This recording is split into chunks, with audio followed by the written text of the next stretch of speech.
क्या पहलवानी के बाद चुनाव लड़ेंगी साक्षी? बीजेपी के लिए चुनौती बनेगी साक्षी। अपनी ही लड़ाई खुद लड़ेंगी साक्षी। संघर्ष के बाद भी नहीं मिला न्याय।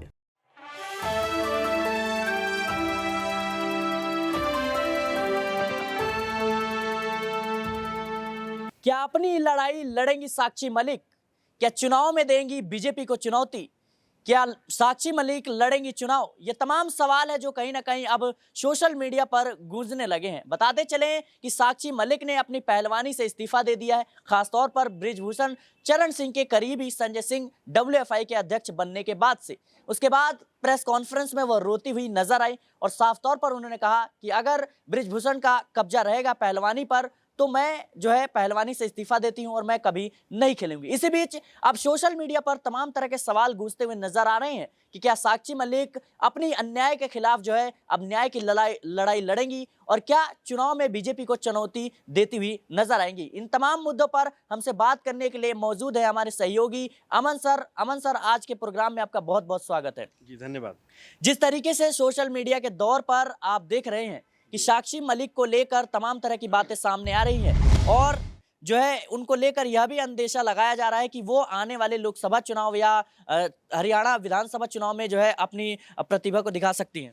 देखिए बिल्कुल, फ़िलहाल तो साक्षी मलिक को लेकर जिस तरह का माहौल बना हुआ है वो ये बताता है कि क्या बेटियों को हक नहीं है देश में आगे बढ़ने का या देश में कुछ बेहतर करने का। क्योंकि जब खेलों के कह सकते हैं कि संघों के ऊपर या खेलों का जो एक तरीके से मैनेजमेंट है उसके अंदर ऐसे लोग घुस जाएंगे जो बेटियों का अपमान करेंगे, उनकी इज्जत के साथ में खिलवाड़ करेंगे, तो वाकई कैसे ये खेल आगे बढ़ेगा। महत्वपूर्ण मसला ये है और इसी को लेकर कहीं ना कहीं वो रोते हुए अपने कह सकते हैं इस जो उन्होंने पूरा जीवन दिया है एक तरीके से अब तक का अपना, उस खेल को छोड़कर चली गई, संन्यास ले लिया। तो ये बड़ा सवाल है। दूसरा सवाल आप कह रहे हैं कि क्या वो राजनीति में आएंगी। देखिए ये अभी दूर की बात है। अगर राजनीति में आती है तो गुनाह नहीं है, कोई अपराध नहीं है।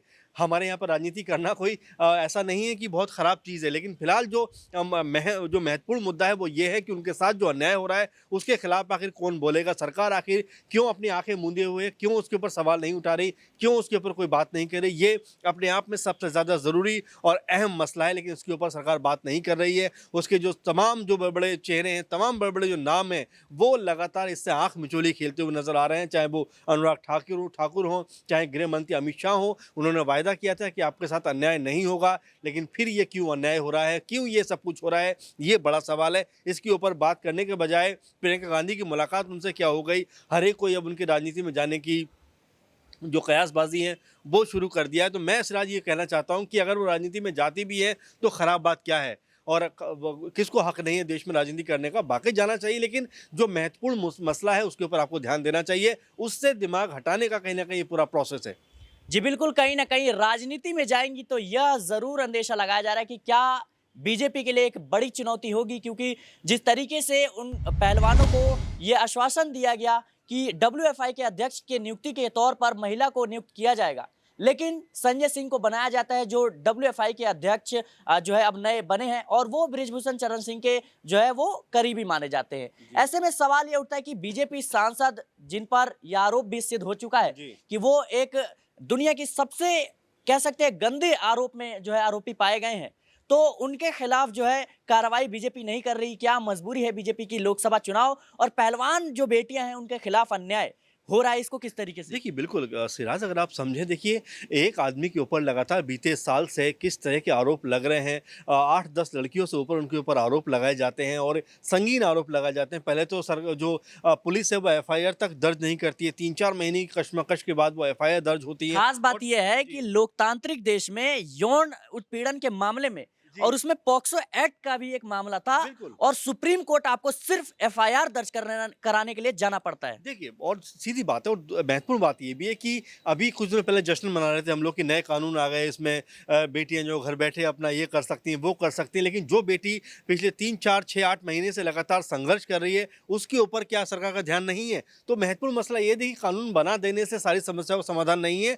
महत्वपूर्ण बात यह है, अहम बात यह है कि वो कानून कैसे एप्लीकेबल होता है, कैसे लोगों तक पहुँचता है, कैसे लोगों के लिए वो मददगार साबित होता है, ये बहुत ज़रूरी है। लेकिन वो होता हुआ फ़िलहाल सिराज कहीं से भी नज़र नहीं आ रहा है और लगातार जो बेटी और जो साक्षी है, उसकी आँखों में आपने आँसू देखे होंगे, रोते हुए प्रेस कॉन्फ्रेंस से बाहर गई है। ये इस देश की उस हर एक बेटी की हार है जो आगे बढ़ना चाहती है, खेलों में बेहतर करना चाहती है। तमाम जो कह सकते हैं महकमे हैं, चाहे वो स्पोर्ट्स है, फ़िल्म है, ग्लैमर की दुनिया है या कोई भी और जगत है, वहाँ पर अच्छा करना चाहती है। लेकिन जब ऐसे लोग वहाँ पर बैठे हुए हैं, जो उन बेटियों के आगे बढ़ने के मार्ग में सबसे बड़ा रोड़ा है, तो ऐसे व्यक्तियों को संरक्षण मिलता है और लगातार सरकार की चुप्पी ये बताती है कि आपकी खामोशी जो है, आपकी कमज़ोरी जो है, वो ये साबित कर रही है कि आप जो है अपना मुँह छुपाने के जो है इस समय काबिल हैं और मुँह दिखाने के लायक नहीं रहे, क्योंकि आपने एक स्पोर्ट्स जो वुमेन है, जो लगातार संघर्ष के बाद वहाँ तक पहुँचती है, कितने दिन उसने मैदान में गुज़ारे होंगे, किन-किन से वो लड़ी होगी, तब वहाँ तक पहुँची होगी, लेकिन आपने एक झटके में उससे उसके सपने और ख्वाब दोनों छीन लिए। तो ऐसे में सवाल आपके ऊपर है। बेटी बचाओ बेटी पढ़ाओ को लेकर क्या कहेंगे? देखिए, बिल्कुल ये तो मोदी जी का ही नारा है सिराज, और वो और जब हरियाणा साक्षी मलिक मेडल जीत के आई थी तो जो प्रधानमंत्री नरेंद्र मोदी है उन्होंने साक्षी मलिक का एग्जाम्पल दिया था अपने ट्विटर हैंडल जी। पर और साफ तौर पे कहा था कि बेटी बचाओ और बेटी पढ़ाओ। मुझे याद आता है कि हरियाणा में ही उन्होंने ये बात कही थी कि बेटी बचाओ और बेटी पढ़ाओ के नाम का नारा दिया था, और वो अब इस मसले पे कुछ नहीं बोल रहे हैं। ये हैरानी की बात है। कम से कम सरकार को संवेदनशील होना चाहिए ऐसे गंभीर मसलों के ऊपर, जहाँ पर एक बेटी अपनी आंखों से आंसू बहा रही है, बता रही है एक सिस्टम किस तरह से एकजुट होकर उसकी सारी की सारी ताकत को ख़त्म कर देता है और उसको मजबूरन अपने पाँव पीछे खींचने पड़ते हैं और आखिरकार वो हार मानकर, हालांकि मैदान में एक स्पोर्ट्समैन कभी नहीं हारता है, क्योंकि वो जद्दोजहद करता है जीतने लेकिन की, अपने आगे बढ़ने की। विदेशों में जीतने वाला अपने ही देश में हार गया। अपने ही देश में हार जाता है, अपने ही लोगों से हार जाता है। ये बहुत हैरानी की और शर्म की बात भी है कि क्या वाक़ई इस तरह की चीज़ें होती रहेंगी? क्या वाक़ई जो इस तरह के कारनामे हैं, जो इसमें लिप्त लोग हैं, क्या वो ऐसे ही बचते रहेंगे?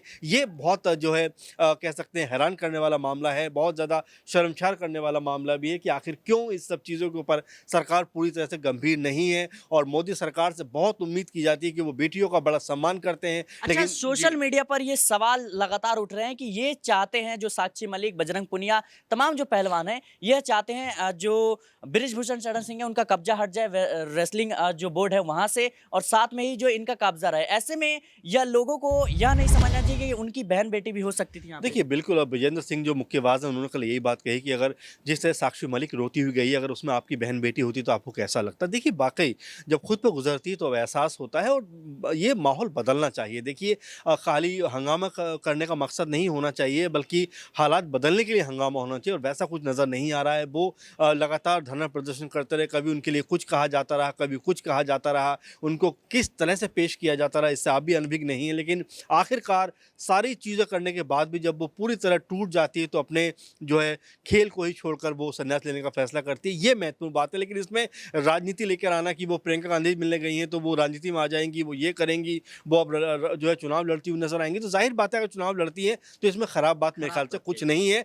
महत्वपूर्ण बात ये है कि जो आरोप उसने लगाए हैं, उन आरोपों के ऊपर सरकार ने किस तरह की कार्रवाई की है और किस तरह का कह सकते हैं इस पूरे मामले पर एक्शन लिया गया है, वो महत्वपूर्ण है। इसमें जवाब देने में सरकार पूरी तरह से नाकाम है। जी बिल्कुल, कहीं न कहीं ये जवाब देने पे जो सरकार है वो पूरी तरीके से नाकाम है। आपको बताते चले कि जब प्रियंका गांधी ने उनसे मुलाकात की तो वहाँ पे जो है साफ तौर पर साक्षी मलिक से जब पूछा गया कि क्या आप चुनाव लड़ेंगी, तो उन्होंने कहा कि अभी मेरा ऐसा कोई विचार नहीं है और मैंने जल्द ही पहलवानी से इस्तीफ़ा दिया है और उससे उभरने में मेरे को वक्त लगेगा और भविष्य में ऐसा अभी कुछ सोचा नहीं है, लेकिन सोचेंगे तो ज़रूर लड़ना चाहेंगे। लेकिन सर, इन सब के बीच आपको एक सवाल का जवाब और ज़रूर देना होगा कि बृजभूषण शरण सिंह कौन सी ऐसी हस्ती हैं कि बीजेपी के जो पास जो है उनसे बड़ा कोई चेहरा नहीं है और उनके पीछे जो है नतमस्तक होती नजर आ रही है। देखिए, बिल्कुल कैसरगंज की सीट से वो सांसद हैं, उसके आसपास 12-15 के आसपास विधानसभा सीटें हैं, और जितना मैं समझता हूँ पूरे मामले को, वो यही है कि उनका ताकत, उनका रसूख फिलहाल 2024 को देखते हुए बीजेपी खामोश है, कोई एक्शन नहीं ले पा रही है। लेकिन इसके बाद मुझे लगता है ज़रूर पीएम मोदी को एक्शन लेने के लिए जो है कदम उठाना चाहिए, उनकी सरकार को इस पर। बजरंग पुनिया ने अपना अवार्ड जो है पीएम आवास के सामने रख दिया। जी बिल्कुल, और ये दुख की बात है कि ऐसा माहौल देखने को मिल रहा है, ऐसी चीज़ें देखने को मिल रही है। जो प्लेयर जी तोड़ मेहनत करके ऐसे अवार्ड पाते हैं, उनको इस तरह से अपने जो पदक हैं या जो सम्मान है उसको इस तरह रखना पड़ रहा है। ये बहुत दुखद है, और स्पोर्ट्स के लिए तो खासकर बहुत दुखद चीज़ है कि एक आदमी ने किस तरह से होल्ड करके पूरी चीज़ों को ख़त्म करने का फैसला किया है, और सबसे गंभीर बात कि सरकार पूरे मामले पर मौन है, जो बहुत शर्मनाक बात है। जी बिल्कुल, कहीं न कहीं ये बहुत ही शर्मनाक बात है क्योंकि सोशल मीडिया के दौर पर तमाम तरह की बातें उठ रही हैं साक्षी मलिक को लेकर, तमाम जो वुमेन रेसलर्स हैं उनको लेकर। लेकिन आपको यह भी समझना होगा कि क्या इसकी जगह आपकी बहन-बेटी होती तो आप भी ऐसे ही जवाब और सवाल करते हुए नज़र आते। ये तमाम जो बातें हैं वो कहीं न कहीं अब उठती हुई नज़र आ रही हैं। फिलहाल साक्षी मलिक से जिस तरीके से प्रियंका गांधी मिली उसके बाद से अटकलें लगाई जा रही हैं कि क्या प्रियंका गांधी आने वाले लोकसभा चुनाव या हरियाणा विधानसभा चुनाव में कदम रख सकती है। तो साक्षी मलिक ने इस पर साफ तौर पर जवाब दिया कि अभी नहीं सोचा है और अभी इस्तीफा दिया है तो इससे उभरने में वक्त लग सकता है और निश्चित तौर पर इसके बारे में जो है भविष्य में सोचा जाएगा। फिलहाल ऐसा कोई जो है कुछ सोचा नहीं है। तो जिस तरीके से अब अटकलें लगाई जा रही है कहीं न कहीं साक्षी मलिक जो है आने वाले चुनावों में कदम रख सकती है क्योंकि अपनी ही लड़ाई जो है अब खुद लड़नी होगी। अन्याय का सामना कर रही थी लेकिन न्याय की लड़ाई अब खुद ही लड़नी होगी। फिलहाल साक्षी मलिक को लेकर आप क्या सोचते हैं हमें कमेंट बॉक्स में ज़रूर बताएं। और आप देख रहे थे नेक्स्ट 9 पॉलिटिकल बाइट, मैं अपने सहयोगी अमन सर के साथ सिराज।